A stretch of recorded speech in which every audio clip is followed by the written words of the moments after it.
few years ago, I was down on my luck. I lost my dream job working for a social media company. I couldn't pay rent, and eventually, I had to move back home with my parents. My parents still lived in my family home, so I had my old bedroom back. It kind of felt nostalgic moving back home, but once you've moved out and have your own independence, moving back home also feels like failure. My parents were incredibly supportive, and I couldn't ask for a better mum and dad. While at home, I got straight on Indeed and started looking for a new job. I was excited for a new chapter in my life. Months went by, and I couldn't even get an interview. I started to get desperate, to the point where I had to sell my car just to cover my bills at home. One evening, my dad came home from work. He said, "Look, I know it's not a long-term job for you, and it's not really what you wanted, but I think I might have found something, just to tie you over. It's bar work, at a pub, not far from here. I took a client there for lunch, and got you a trial run this Saturday evening." I thanked my dad. It wasn't long-term, or what I wanted, but he was right, and it would tie me over for the time being.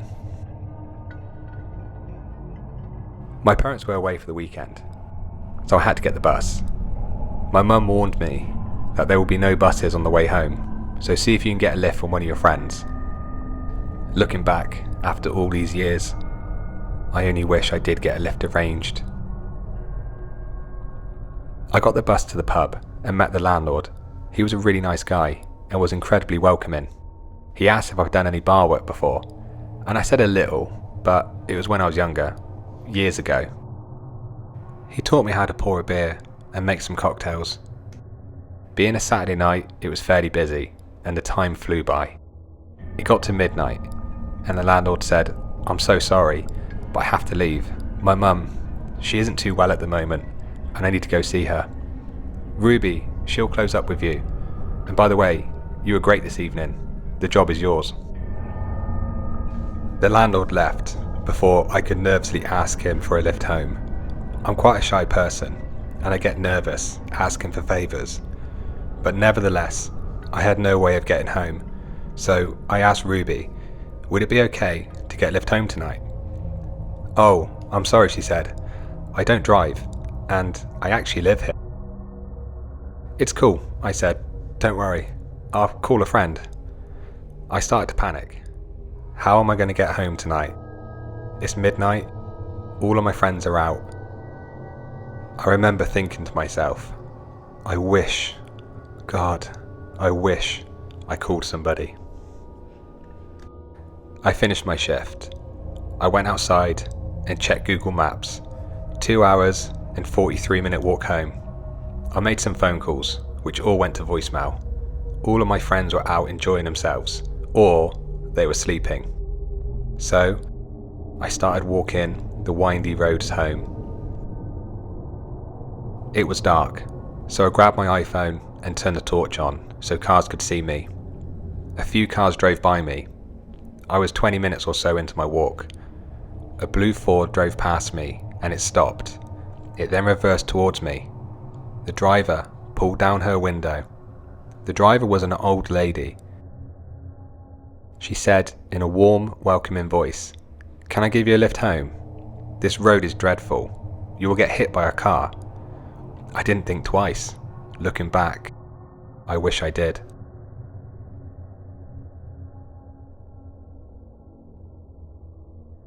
I got inside the car. The car really smelt bad. It was like a real damp smell, like the car hadn't been driven in years. I said, "I've got the maps up for my address. It's here, and it's only a 15-minute drive away." She said, "That's fine. I don't do sat-navs, but I know where you live. But I've got to pop somewhere first. It's on the way. Do you mind?" No, that's fine," I said. She didn't make conversation, and I was quite tired. We continued driving. I checked the time, and noticed we'd been driving for over 20 minutes.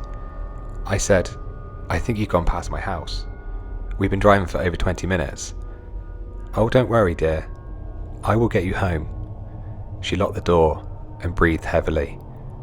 I started to feel nervous. I said, "Do you mind pulling over?" "No," she shouted. "I will get you home." I nervously sunk into my seat. My mouth got dry. My palms started sweating. She then pulled into a housing estate. "I will be 5 minutes. You wait here." She got out the car and locked it. I grabbed my phone and started making calls, which all went to voicemail. I then tried finding a way to get out the car. I tried opening it. I climbed into the back seats, tried opening the doors. It was locked. I couldn't get out. I grabbed my phone and made one last attempt to call my friend Jake. It called and went to voicemail. I texted him. He didn't read it. I called again, and eventually he answered. I was so glad that he picked up the phone. I started panicking more, and I started shouting at him where I was. He said, okay, calm down. I know where you are. What car are you in?" I said, "A blue Ford Fiesta." He said, "Right, I'll get in my car now and I'll come and find you, but I'm 10 minutes away. I'll be as quick as I can." I hung up the phone. I nervously waited for Jake to turn up. The clock was ticking. I was watching the clock minute by minute. 6 minutes went by. I looked at the house and the door opened. I could see a black silhouette of the lady walking back towards the car. She opened the door slowly and got in her driver's seat. She leant over towards me and put her right hand on my leg. Her face must have been only 2 inches away from mine. She looked me dead in the eyes, her piercing stare, and said, "Okay, well, I need to get you home, don't I? But I need to go to one more stop before I get you home. It's a 10-minute drive away from here. Then I promise I'll get you straight home." I sat back in my seat and pushed her hand off my leg. I said, "Look, I appreciate you getting me this far, but I'm happy to walk from here. In fact, I've called a friend and he's happy to come pick me up from right here." The woman's face dropped. She became irate. She started to hit the steering wheel. She looked at me and said, "I am taking you home tonight, you rude little bitch." I started to cry. Please let me out," I pleaded. I undid my seatbelt and tried to open the door. I pulled the handle so hard, I thought I was going to break it. She then hit me. "Don't you dare break my car." She stared at me with a furious, angry face. I couldn't believe how this woman's behaviour had changed in the space of 20 minutes. "Put your seatbelt on," she said. "We don't want any accidents now, do we?" I reluctantly put my seatbelt on. I noticed on her door side she had an unlock button. Why did I not see this when I tried to get out the car earlier? She reversed and turned the car around, and in front of me was Jake, sat in his car, staring at me. I had to be quick. I clicked open my seatbelt. She automatically stopped and pulled the handbrake up. "What are you doing?" she shouted. I pushed both my hands on her face. She screamed, and with my left hand, I hit the unlock button. I pushed my door open as quick as I could. I think I might have kicked the door open. I ran to Jake's car and jumped in. "Drive, please, just drive." I looked back at the blue Ford. The woman was stood outside the car. Her left arm was on top of the car, and the right holding what looked like a small knife. Jake said, "She has a knife. Are you okay?" I said, "Please, just drive. I'm fine. Please, just drive." Jake had been my friend since secondary school. I hadn't seen him since I moved home. He said, "Let me take you to the hospital or the police station." I said, "No, please, I just want to go home." He said, "You're not going home tonight. You can stay at mine." I was so glad Jake saved me that night. The woman who picked me up was pure evil, and she had horrific intentions. I'm just glad I got out alive.